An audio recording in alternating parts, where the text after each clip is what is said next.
જન્મે જઈને પ્રશ્ન થયો, બાપજી તમે મને જે મહિષાસુરની વાત કરો છો, પેલા મને એ તો કહો કે મહિષાસુરની ઉત્પત્તિ ક્યાંથી? તમે મને એક વાતમાં એમ પણ બતાવ્યું કે એ મહિષાસુર પાડાના રૂપવાળો છે, તો ભેંસનું રૂપ એને મળ્યું ક્યાંથી? શા માટે? બહુ સુંદર પ્રશ્ન કર્યો.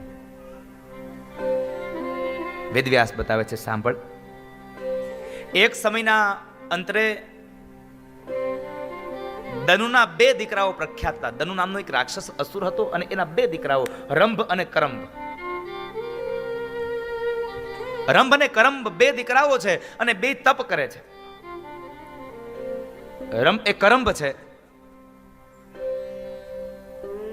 એ કરંભ જળમાં જઈ અને ભગવાનનું ધ્યાન ધરે છે. અને રંભ છે, એ રંભ એક વૃક્ષ નીચે પંચાગ્નિને તપાવી અને એમાં બેસી અને તેઓ આનંદ કરે છે, એમાં એનો તપ કરે છે.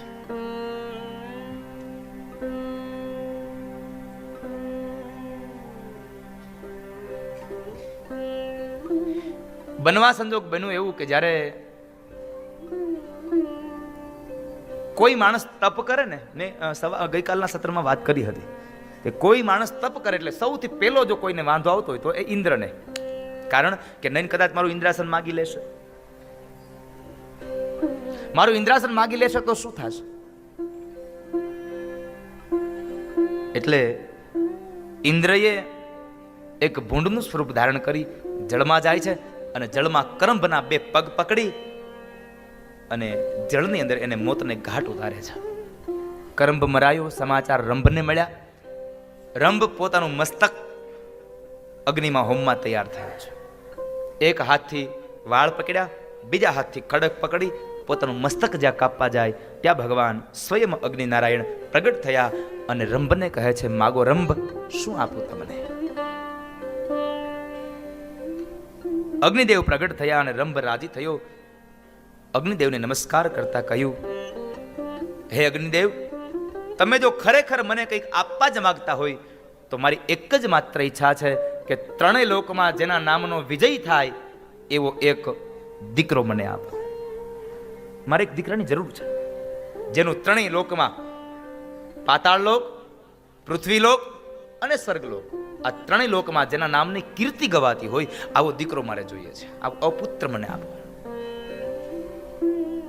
અગ્નિદેવ એને તથાસ્તુ કહીને જણાવ્યું, તારી ઈચ્છા જરૂર સંપન્ન થશે, જરૂર તારી ઈચ્છા સંપૂર્ણ પૂર્ણ થશે.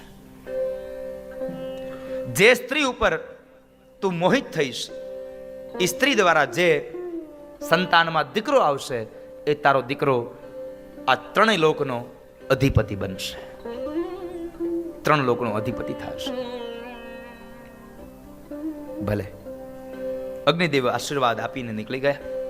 આ બાજુ રંભ ચાલ્યો જાય છે અને રંભ હવે કામાતુર બન્યો અને એ કામાતુરમાં એની નજર એક ભેંસ ઉપર પડે છે. ભેંસ ઉપર એની કામાતુર વાળી નજર પડી અને એ ભેંસ સાથે સંયોગ થયો અને એ ભેંસના ઉદરની અંદર રંભનું સંતાન છે.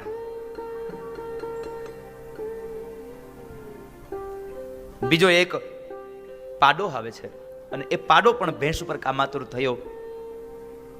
રંભ અને એ પાડાની સાથે બેનું યુદ્ધ થાય અને એ પાડાએ રંભને પોતાના શિંગ વડે ઉછાળી અને એને મોતને ઘાટ ઉતાર્યો. રંભ મરાયો. ભેંસ આગળ દોડતી જાય, પાછળ પેલો પાડો જાય છે અને એક વૃક્ષ નીચે યક્ષો બેઠા છે અને યક્ષો પાસે જઈને ભેંસ ઊભી થઈ. પાડો એની પાછળ આવે છે. યક્ષોએ બાણ વર્ષા કરી અને પાડાને મોતના ઘાટ ઉતાર્યો. અને આ બાજુ ભેંસ છે એ પાડાથી બચી ગઈ. યક્ષો જ્યારે રંભને શબને લઈ અને એનો અગ્નિદાહ કરવા જાય છે ત્યારે એ શબ બળે એની મધ્યમાં થોડા સમયમાં વિચાર કર્યા બાદ જે પેલી ભેંસ છે એ સતી થવા માટે તૈયાર થઈ અને ભેંસ અગ્નિમાં બળી અને મરવા માટે પડે છે. અને જ્યારે એ અગ્નિમાં બળી મરવા પડી તો એ સમયે અગ્નિમાંથી એક દીકરો પ્રગટ થયો અને એનું નામ છે મહિષાસુર. એનું નામ મહિષાસુર છે. આ બહુ અદ્ભુત કથાઓ છે, બહુ ઊંડાણની કથાઓ છે. પણ મેં આપને પહેલા દિવસે કહ્યું હતું એમ થોડી અટપટી કથા છે અને થોડા સમયમાં ક્યાંથી ક્યાં કથા લઈ જાય એ દેવી ભાગવતની કથા, એટલે આપણને થોડો પ્રાસ બેહારવા માટે ઘણી બધી વખત ઘણી બધી વસ્તુઓનો લોપ કાઢીને ઘણી કથાઓને સંક્ષિપ્ત અને ઘણી કથાઓને વિસ્તારથી કરવી પડતી હોય છે. રંભ અને કરંભ, એમાં રંભનો દીકરો મહિષાસુર લાકડા ભડભડ વળવા માંડ્યા અને એમાંથી એક દીકરો પ્રગટ થયો અને એ જે દીકરો બહાર આવ્યો એનું નામ છે મહિષાસુર. અને એ મહિષાસુરે ભગવાન બ્રહ્માનું આહ્વાન કર્યું, બ્રહ્માની ઉપાસના કરી. આ બધી કથાઓ સાંભળવાથી આપણી અંદર જ્ઞાન આવે છે. મેં તમને ગઈકાલે કે એના આગલા દિવસે પણ વાત કરી હતી કે મારે તમને આ કથા સંભળાવી અને કોઈને વૈરાગ્ય નથી લગાડવો, મારે તમને કોઈને ભગવા કપડા નથી પહેરવા, ઘર નથી છોડાવવા. મારે તો માત્ર એટલું કરવું છે તમને સંસારમાં જીવન જીવવામાં કોઈ જગ્યાએ કોઈ અડચણ ઊભી ન થાય એવા વિચારો આપવા છે. ચાહે તમે શ્રીમદ ભાગવત લ્યો તોય ભલે, રામચરિત માનસ લ્યો તોય ભલે, ચાહે દેવી ભાગવત લ્યો તોય ભલે, આમાં બધી એક જ ઉપદેશ આપ્યો છે કે આપણો જ્યારે ખરાબ સમય હોય ત્યારે શું કરવું, સારો સમય હોય ત્યારે શું કરવું. તમારો જે સમય છે એ સમયમાં તમારે કેવું વર્તન કરવું એનો ઉદ્દેશ માત્ર આ મહાગ્રંથો આપણને આપી જાય છે. રામચરિત માનસનો એક પ્રસંગ છે ભાઈઓનો, આપ સૌએ કદાચ સાંભળ્યો હશે, કદાચ મને ખબર નહીં, પણ એક મને પ્રસંગની યાદી થઈ એટલે આપ સૌને પ્રસંગ કહું. જ્યારે રામ અને લક્ષ્મણને બે ભાઈઓ વિશ્વામિત્ર મહારાજની સાથે નીકળ્યા છે, વિશ્વામિત્ર મહારાજના આશ્રમની અંદર યજ્ઞ સંપન્ન કરાયો અને ત્યારબાદ જનકપુરની અંદર જ્યારે પેલા સ્વયંવરમાં જાય છે ત્યારે બગીચાની અંદર પેલી વાડીની અંદર સાંજનો સમય થયો એટલે રાત્રિનું ભોજન કરી અને વિશ્વામિત્ર મહારાજ સૂતા છે. વિશ્વામિત્ર મહારાજ સૂતા એટલે ભગવાન મર્યાદા પુરુષોત્તમ રામ વિશ્વામિત્ર મહારાજના ચરણની સેવા કરે છે. બ્રહ્મ છે છતાં ગુરુની સેવા કરે છે. અહીંયા એને ગુરુનો નાતો વધાર્યો છે, ગુરુનું મહાત્મય વધાર્યું, ગુરુનું મહાત્મય વધાર્યું, કોઈ સાધુનું મહાત્મય વધાર્યું છે. એના ચરણની સેવા કરે છે. વિશ્વામિત્ર મહારાજ નિંદ્રાને આધીન થયા. રામજી પોતાને ત્યાં પોતાની પથારીએ સુવા માટે જાય. આ પ્રસંગ અત્યારનો યુવાન સાંભળશે ને તો પરિવારમાં બે ભાઈઓ કોઈ દિવસ નોખા નહીં થાય, એટલા માટે મને આ પ્રસંગની યાદી થઈ છે. અત્યારનો યુવાન જો આ પ્રસંગ સાંભળશે તો બે ભાઈઓ કોઈ દિવસ નોખા નહીં થાય, એટલા માટે આ પ્રસંગ કરું છું. યાદ રાખજો જીવનમાં શું કરવું પડે, ભગવાન રામ પોતે કઈ ગયા છે. રામજી જ્યારે સૂતા છે ત્યારે એનો નાનો ભાઈ લક્ષ્મણ એના પગની સેવા કરે છે. પણ બન્યું એવું કે જ્યારે પગની સેવા કરે છે ત્યારે લક્ષ્મણની આંખમાંથી અશ્રુ વહે છે. આંખમાંથી અશ્રુબિંદ નીકળ્યા. આંખમાંથી નીકળેલો અશ્રુનો બિંદ ગાલ ઉપર થઈ અને ભગવાન રામના પગ ઉપર પડે છે. રામ એકદમ ઝબકીને જાગીને જ્યાં જુએ તો લક્ષ્મણ રડે છે. લક્ષ્મણ શું કરે છે ભાઈ, કેમ રડે છે તું? માં યાદ આવી કે અયોધ્યા યાદ આવ્યું? લક્ષ્મણ બોલ્યા છે મોટા ભાઈ, નથી મને માં યાદ આવી, નથી મને મારું અયોધ્યા યાદ આવ્યું, અને આ દુનિયામાં જ્યાં સુધી મારી સાથે મારા મોટા ભાઈ રામ છે ત્યાં સુધી મને કોઈની યાદ ન આવે, કારણ મને કોઈની ત્રુટિ નથી થતી. માની જરૂર પડે તો માં બનીને રામ ઉભા રહે છે, બાપની જરૂર પડે તો બાપ બનીને ભાઈ ઉભા રહે છે. અરે કદાચ કોઈ મિત્રની જરૂર પડી, ભાઈની જરૂર પડી તો મારો ભાઈ રામ એ પાત્રને અનુભવે છે. તો પછી લક્ષ્મણ તારી આંખમાં આંસુ શેના છે? લક્ષ્મણ બોલ્યા છે મોટા ભાઈ, મારી આંખના આંસુ એક જ વાતના છે, કાલ સવારે કદાચ તમારા લગ્ન થશે, મારા ભાભી ઘરમાં આવશે તો હું જે પગની સેવા કરું છું ને એ પગની સેવા મારા હાથમાંથી જૂટવાઈ જશે. કાલથી મારા ભાઈના પગ નહીં દબાવી શકું ને એટલે મને દુઃખ થાય છે, એટલે મારી આંખ રડે છે. વિચાર કરો, એક નાનો ભાઈ પોતાના મોટા ભાઈના પગની સેવા નહીં થાય એ દુઃખને લઈને રડે છે. અહીંયા વાત ઊભી નથી રહેતી, સાચો મર્મ તો હવે રામજી બોલ્યા છે. સાંભળજો અત્યારના યુવાનો, સાચો મર્મ ભગવાન રામ બોલ્યા છે. રામ કહે છે અરે લક્ષ્મણ, તું આમ રડીશ નહીં. તું કદાચ મારા કાલ લગ્ન થશે, તારી ભાભી આપણા ઘરમાં આવશે તો મારા ડાબા પગની સેવા તારી ભાભી કરશે અને મારા જમણા પગની સેવા મારો લક્ષ્મણ કરશે. મારા ડાબા પગની સેવા તારી ભાભી કરશે, મારી પત્ની કરશે, મારા જમણા પગની સેવા મારો નાનો ભાઈ લક્ષ્મણ કરશે. અને કદાચ આ વાત તારી ભાભીને નહીં ગમતી હોય ને તો સાંભળી લે લક્ષ્મણ, હું તારી ભાભીને છોડી દઈશ પણ જિંદગી ભર તને કોઈ દી નહીં છોડું. હું તારી ભાભીને હું છોડી દઈશ પણ તને નહીં છોડું. છોડવી પડે ને તો સાહેબ પત્નીએ છોડી દેજો પણ માનો જેનો ભાઈ કોઈ દી ન છોડતા. પત્નીની વાત માની અને એનાથી અલગ ન થતા. પણ અત્યારે તો થયું એવું સાહેબ, પત્ની પરણીને ઘરમાં આવે અને 1-2 વર્ષ થાય અને જરાક પતિદેવના કાનમાં 2 પુષ્પ પધરાવે,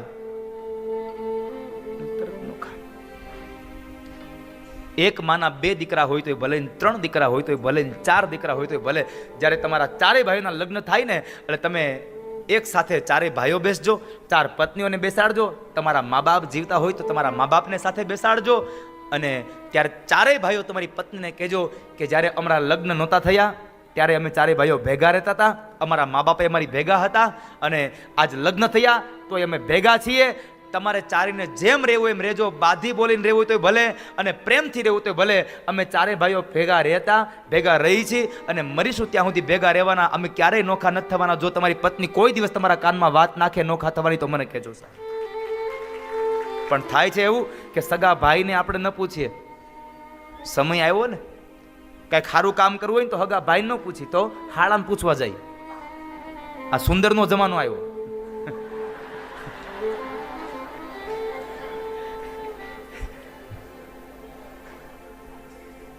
સુંદરનો જમાનો આવ્યો સાહેબ. એટલે તમામ ગ્રંથો આપણને એ જ એક મહાત્મય આપે છે સાહેબ, જીવન કેવું જીવવું.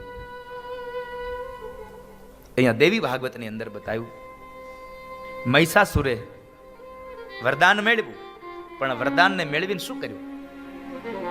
દેવતાઓને અને ઋષિ મુનિઓને હેરાન કર્યા, ન કરવાના કાર્યો કર્યા. પૃથ્વી લોકને જીતી લીધું, પાતાળ લોકને જીતી લીધું.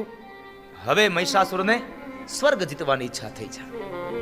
અને આમે આ દુનિયામાં સાહેબ એમ જ હોય ને, સાયકલ લેવાની ઈચ્છા થાય, સાયકલ થઈ જાય એટલે પછી 2 વ્હીલ, 2 વ્હીલ થાય પછી 4 વ્હીલ, પછી ચાર્ટર્ડ પ્લેન, એક પછી એક ઈચ્છાઓ જાગૃત થતી જાય. મારું કહેવાનો ભાવાર્થ એમ અહીંયા મહિષાસુરને પણ ઈચ્છા જાગી કે મારે હવે સ્વર્ગને જીતવું, ઇન્દ્રને જીતી લેવો છે.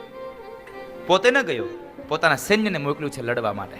જો કે પહેલા તો એને સંદેશો મોકલ્યો ઇન્દ્રને કે તમે આ સ્વર્ગને છોડી અને પાતાળ લોકમાં ચાલ્યા જાઓ, અને જો તમારે સ્વર્ગ ન છોડવું હોય તો અમારા મહારાજ મહિષાસુરની આજ્ઞા છે, તમે અમારી સાથે યુદ્ધ કરો.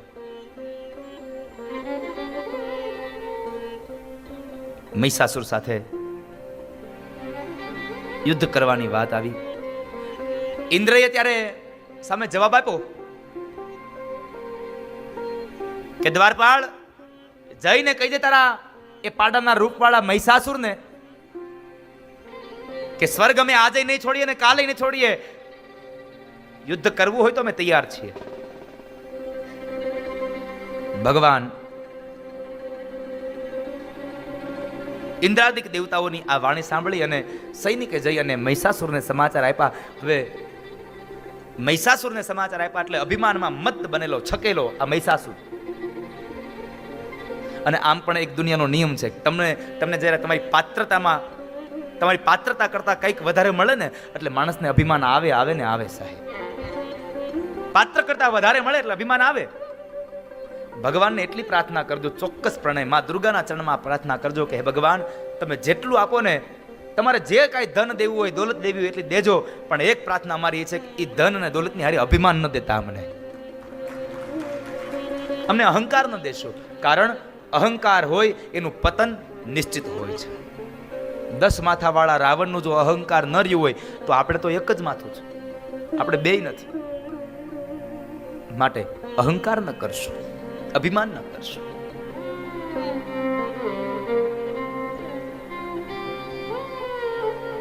મહિષાસુર અભિમાનમાં મદ બનેલો, છકેલો, પોતાના દ્વારપાળ એવા બિડાલનો એક અર્થ છે બિલાડો, જેને બિલાડાનું મોઢું છે. બિડાલને મોકલ્યો, તામ્રને મોકલ્યો, ચિક્ષુરને મોકલ્યો, જાવ તમે ઇન્દ્રને એના સ્વર્ગમાંથી હાકી કાઢો. વેદવ્યાસ મુનિ કથા કહે છે, જન્મેજય મહિષાસુરની આજ્ઞા પ્રમાણે એના સૈન્યને લઈ અને બિડાલ આવે છે. ઇન્દ્રાદિક દેવતાઓ સાથે એનું યુદ્ધ થાય છે અને એ યુદ્ધની અંદર બિડાલનો અને તમામનો પરાજય થાય, ફરી પાછા આવ્યા છે. અને જ્યારે એ પરાજય થયો અને પાછા આવ્યા ત્યારે વળી પાછો એક તામ્ર નામનો એનો અસુર સૈનિક છે. ભાગવતકાર એમ કહે છે, દેવી ભાગવતમાં લખ્યું છે કે તામ્રની અંદર એક સાથે 10,000 હાથીઓમાં જેટલું બળ હોય ને એટલું બળ એનામાં હતું. વિચાર તો કરો, 10,000 હાથીઓનું બળ એક માત્ર તામ્રમાં હતું. આમાં બહુ ભેદ ખોલ્યા છે, બહુ અદ્ભુત કથા દેવી ભાગવતની. તામ્રને મોકલ્યો છે, સૈન્યને લઈને આવે છે. સ્વર્ગની અંદર મારો મારો મારોનો જે હાહાકાર મચી રહ્યો છે.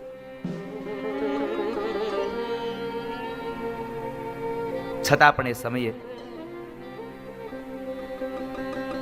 મહિષાસુરના 2 સેનાપતિઓ બિડાલ અને તામ્ર દૈત્ય, આ 2 જ્યારે મૂર્છાને આધીન થયા અને પોતાનો પગ આ ધરતી પર પછાડીને મહિષાસુર પોતે હવે લડવા તૈયાર થયો છે. ભગવાન બ્રહ્મા, વિષ્ણુ ને ઇન્દ્ર, ભગવાન શિવ, મહેશ, સૂર્ય, ચંદ્ર, યમ, કુબેર, આ તમામની સાથે હવે મહિષાસુર લડવા તૈયાર થયો છે.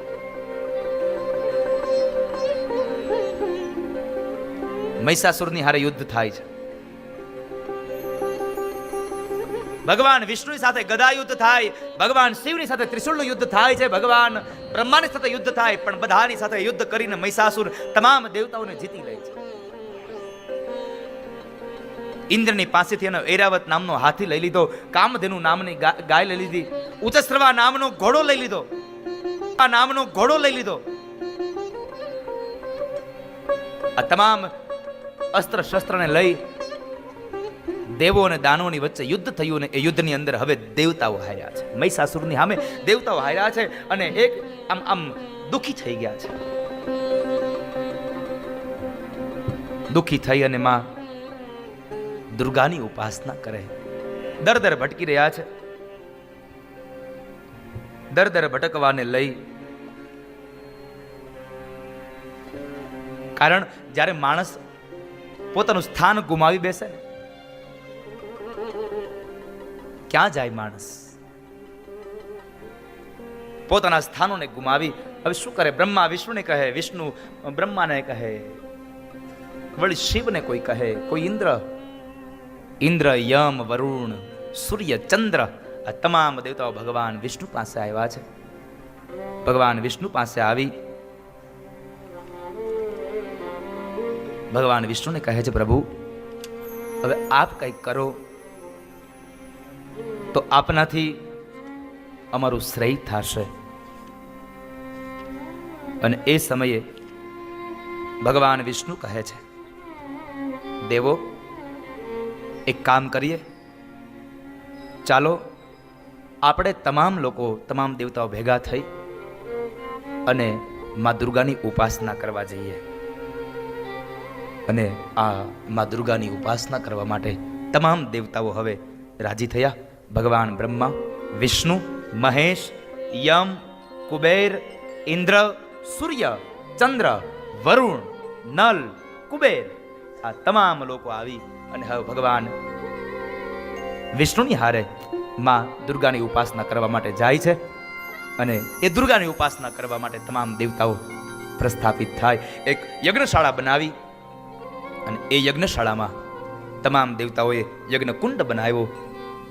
કારણ કે આજ સ્વયં કોની ઉપાસના કરવી? વિષ્ણુએ માર્ગ બતાવ્યો, આપણે યજ્ઞ કરીએ અને એ યજ્ઞ માં દુર્ગાનો યજ્ઞ, માં જગદંબાનું આરાધન કરીએ.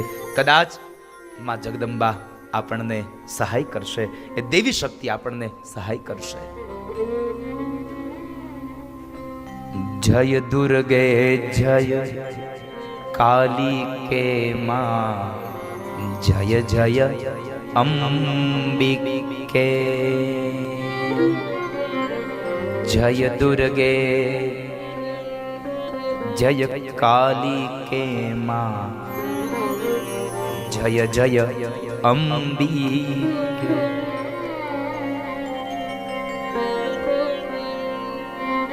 તમામ દેવતાઓ પર્વતની અંદર જઈ રમણીય ક્ષેત્રમાં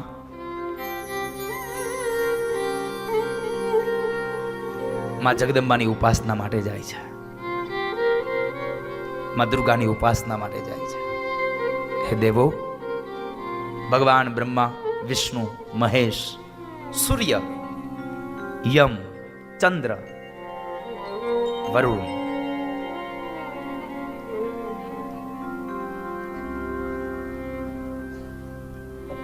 પવિત્ર તીર્થ ક્ષેત્રમાં જઈ, પવિત્ર સ્થાનમાં જઈ તમામ દેવતાઓ સંસ્થાપ્ય થયા. તમામ દેવતાઓ બેઠા છે અને એ સમયે યજ્ઞકુંડની અંદર યજ્ઞ પ્રગટ થયો. અને આ દુનિયામાં મેં આગળના દિવસમાં કહ્યું હતું, સાહેબ તમે તમામ જગ્યાએથી હારી જાવ ને, આ એનું એક પ્રતીક જુઓ. કદાચ કોઈ માણસ ભગવાન શિવ પાસે જાય, કદાચ કોઈ માણસ ભગવાન બ્રહ્મા પાસે જાય, કદાચ કોઈ જીવ ભગવાન વિષ્ણુ પાસે જાય, કોઈ સૂર્યની ઉપાસના કરે, પણ આપણને દુઃખ પડે તો આપણે આ તમામ દેવોની ઉપાસના કરીએ. આ દેવતાઓને દુઃખ પડે ત્યારે શું કરે? અને ત્યારે શ્રીમદ ભાગવતનું મહાત્મ્ય એમ કહે છે કે જ્યારે દેવતાઓને દુઃખ પડ્યું ને ત્યારે એ કોની પાસે જાય? એ તો માત્ર એક આદ્ય શક્તિ પરાંબા જગદંબા પાસે ગયા છે. સાહેબ દુર્ગાની ઉપાસના કરી છે. અરજ સુણીને માયમ તણી માં ભગવતી રે જો ભેર, અરજ સુણીને માયમ તણી માં ભગવતી રે જો ભેર, દૈત્ય વિદારણ માતું ખરી માતા કરજે મેં. જેના પ્રભાવથી આખું જગત સાહેબ ચૈતન્યમય બને છે. સર્વ ચૈતન્ય રૂપા તામા દ્યામ વિદ્યામ ચ ધીમહિ બુદ્ધિમ યાનઃ પ્રચોદયા. જેના ચૈતન્યથી આખું જગત ચૈતન્ય રૂપ બને છે. એકમાત્ર શક્તિ હટી જાય ને સાહેબ, એટલે આ તત્વનું આ દુનિયામાં કોઈ અસ્તિત્વ ન રહે. એકમાત્ર શક્તિ આપણને આ દુનિયામાં પ્રખર બનાવે છે.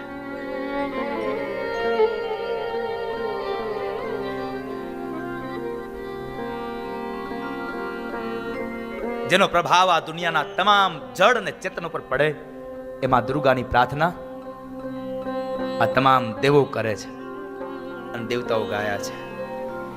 યસ્ય પ્રભાવમતુલં ભગવાન અનંતો બ્રહ્માહરશ્ચ નહિવ તુમલં બલં ચ સા ચંડિકાખિલ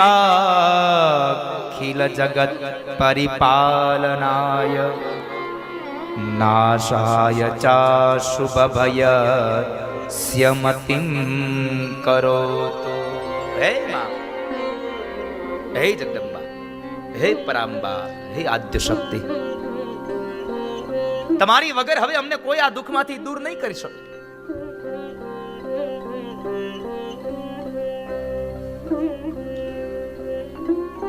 જ્યાં ત્યાં ભટકવા કરતા સાહેબ માં દુર્ગાનું શરણ સ્વીકારવું એ સૌથી શ્રેષ્ઠ. એટલા માટે તમે ગુજરાતીની સ્તુતિમાં ગાઓ છો. દાસ વલ્લભ કહે છે, ભૂલો પડી ભવરણે ભટકું ભવાની, સૂજે નહીં લગી રકો ઈ દિશા જવાની, બાસે ભયંકર વળી મનનાયુતાપો મંબાહિયો ભગવતી ભવ દુઃખ કાપો. હે માં, ભૂલો પડી ભવરણે ભટકું ભવાની. હું તો જ્યાં ત્યાં ભટકનારો જીવ છું. શું કરું? કારણ આંખો તો મને આપી છે, પણ હે માં ક્યાં જવું ને એની દ્રષ્ટિ નથી આપી. સૂજે નહીં લગી કોઈ દિશા જવાની. હે માં મને ક્યાં જાવ દિશા નથી ખબર. કારણ નથી મેં કોઈ દી તારું ગાન કર્યું, નથી કોઈ પાન કર્યું.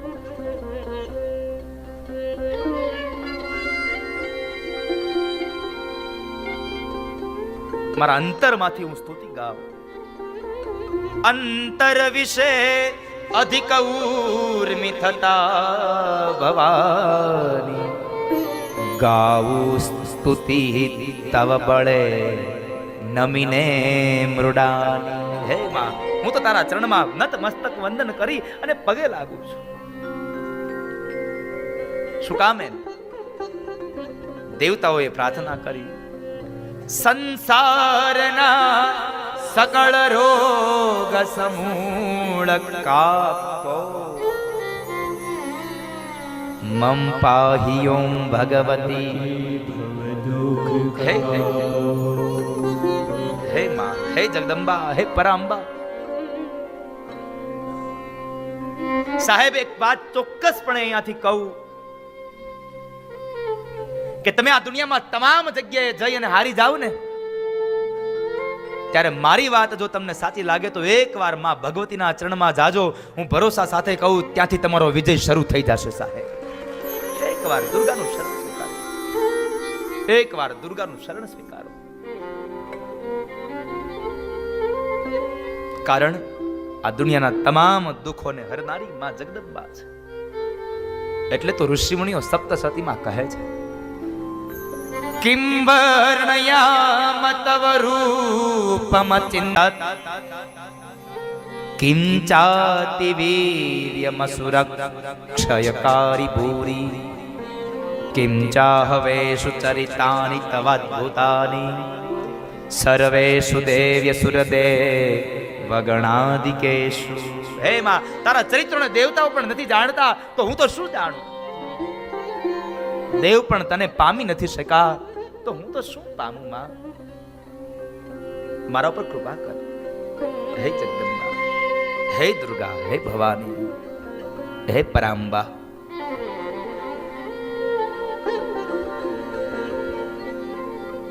આ દુનિયાનો તમામ જીવાત્મા જે જન્મે છે ને એની અંદર તમે ઉમદા કુળમાં જન્મેલો માણસ, ઉમદા કુળમાં જન્મેલો જીવ, એની અંદર તમે હે માં લજ્જા સ્વરૂપે નિવાસ કરો છો.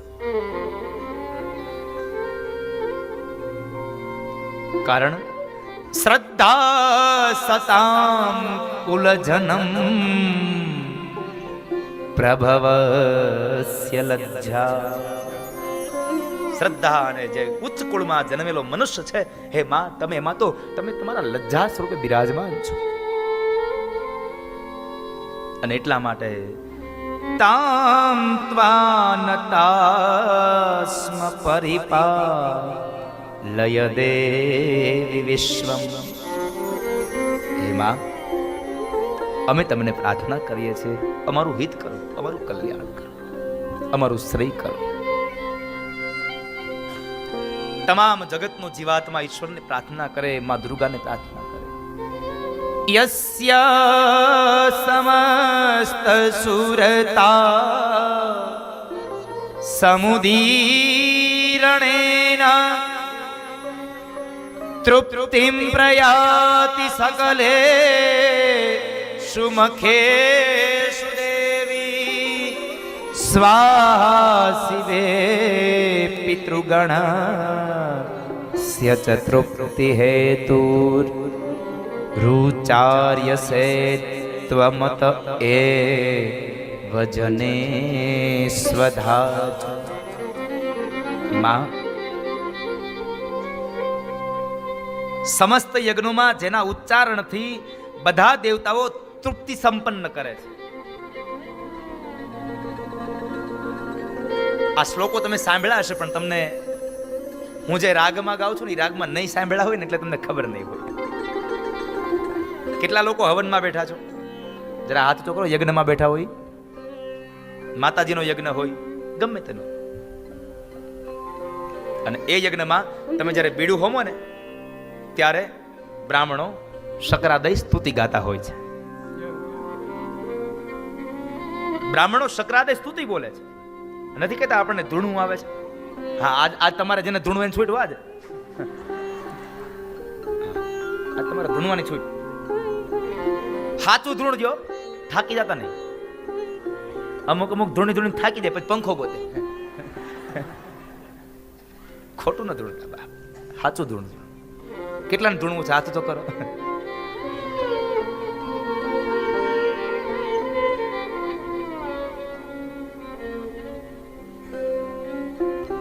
એક શ્લોક માત્ર જેમાં જગતનું, આ દુનિયાનું, જે તમામ પ્રકૃતિમાં, દુનિયાના તમામ અસ્તિત્વમાં જેનું સામર્થ્ય છે, એમાં દુર્ગાની ઉપાસના પણ એ મૂળ શકરાદય રાગમાં છે. હેતુ સમસ્ત જગતામ ત્રિગુણાર્પિતો નર્જ્ઞાય સે હરિહરા દિવિરપ્યપારા સર્વાશ્રયા ખિલમિદં જગદંશભૂતા મૌયાકૃતા હિ પરમા પ્રકૃતિ સ્વમાદ્યા હેતુ સમસ્ત જગતામ ત્રિગુણાર્પિતોષ. શકરાદય તો સાહેબ બહુ અદ્ભુત છે. આમ સંસ્કૃતના શ્લોક ગવાય ત્યાં માણસને આમ ધ્રુજારી છૂટી જાય જ્યારે બ્રાહ્મણો સામસામા શકરાદયનો એ પાઠ કરતા હોય.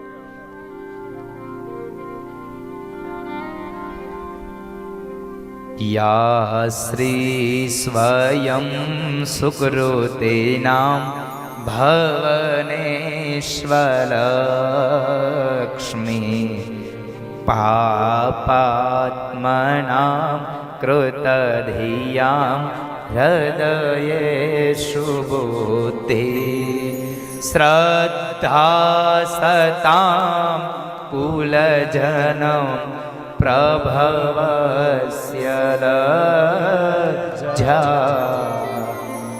તામ ત્વા નતાસ્મ પરિપાલય દેવી વિશ્વમ. હે વિશ્વને ધારણ કરનારી જોગમાયા, ખાલી 2-5 મંત્રો બોલાય તો સાહેબ આખું વાતાવરણ આમ સ્તબ્ધ બની જાય, આખું વાતાવરણ આમ પરિવર્તિત થઈ જાય. એના શ્લોક બોલાય અને સાહેબ જો એનું વાતાવરણ આખું પરિવર્તન થતું હોય તો એકવાર વિચાર કરો કે જ્યારે દેવતાઓની સ્તુતિને લઈ અને એ રણ મેદાનની અંદર જ્યારે એ 18 હાથવાળી અષ્ટભુજા જ્યારે પ્રગટ થઈ હશે અંબા, ત્યારે એ વાતાવરણ શું દિવ્ય બન્યું હશે. 18 હાથવાળી ભુજા લઈને તૈયાર થઈ હતી માં જગદંબા, સિંહ ઉપર સવાર થઈને, અને 18 હાથમાં આવ્યું તો કેટલું દેદીપ્યમાન રૂપ હશે સાહેબ. એક બાજુ એમ થાય કે 18 હાથવાળી જગદંબાનું રૂપ કેવું સારું હશે, અને એમ થાય કે દૈત્ય તો એના રૂપને જોઈને ફાટી ગયા હશે સાહેબ. રૂપ ફાટી જાય સાહેબ. અદ્ભુત ચરિત્ર છે. જયંતી મંગલા કાલી ભદ્રકાલી કપાલી. હે માં, તારો જય થાય, તારો વિજય થાય. દુર્ગાના પ્રાગટ્યની કથા તો અદ્ભુત ચરિત્ર છે, પણ કરુણા ઈ છે. આ કળિયુગના સમયમાં કરુણા ઈ આવીને ઊભી છે કે ડુંગરા વાળીને આપણે ચુંદડી ચડાવવા જઈએ છીએ પણ ઉમરા વાળીને હરખું જમવાય નથી દેતા સાહેબ. કરુણા તો ઈ છે. ડુંગરા વાળીને ચુંદડી ચડાવીએ, ડુંગરા વાળીને ચુંદડી આપીએ, થાળ ધરીએ, પણ ઉમરા વાળીને વૃદ્ધાશ્રમમાં મૂકી આવીએ છીએ સાહેબ. આ કથાઓના માધ્યમથી એક જ માત્ર અત્યારનો યુવાન એક પ્રેરણા લઈ મારી આ કથામાંથી કે જિંદગીમાં સાહેબ ગમે તેટલું દુઃખ આવે ને તો પોતાના મા બાપને સાહેબ ક્યારે છોડશો નહીં. મને રાજુભાઈ હમણાં એક વ્યક્તિએ પ્રશ્ન કર્યો કે દાદા તમે ક્યાં રહ્યો છો? મેં કીધું હું સુરત રહું છું ભાઈ. તમારા બા બાપુજી તમારી ભેગા રહે છે કે ગામડે રહે છે? મેં કીધું એક વાત કહું, મારા બા બાપુજી મારી ભેગા નથી રહેતા. તો તમે કથા કરો તો તમારા બા બાપુજી બીજે રહે છે? મેં કીધું નહીં, હું એની ભેગો રહું છું, એ મારી ભેગા નથી રહેતા સાહેબ. હું એની ભેગો રહું છું, એને હું શું રાખવાનો હતો? તાકાત બારી વાત છે સાહેબ. જેણે 9 મહિના પોતાના પેટમાં આપણને રાખીને ઉછેર્યા હોય એને આપણા ઘરમાં રાખીને ઉછેરી શકીએ. આપણી શું વિશાદ છે એ માને જનતાને આપણે હાચવીએ. થોડી વાર આ ટોટોને બધાને લઈ લો.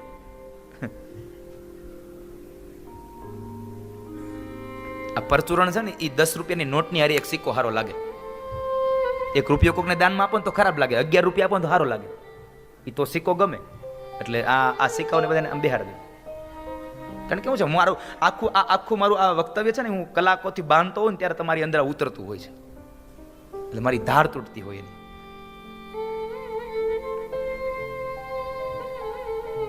મારી ભેગા મારા મા બાપ નહીં સાહેબ, હું એની ભેગો રહું છું.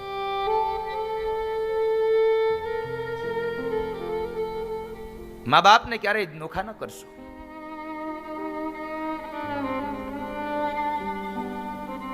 એ તો કરુણામય હોય છે પાત્રો. આજ માં દુર્ગાનું પ્રાગટ્ય અહીંયા. વેશ ભુજાળી સિંહ સવારી અંબા આનંદે. હે માં, તું તો અંબા, તું તો આનંદની મૂર્તિ છો, સચ્ચિદાનંદ સ્વરૂપિણી છો તું. સતચિત અને આનંદનું જે મૂળ રૂપ, તું સચ્ચિદાનંદ રૂપિણી છો.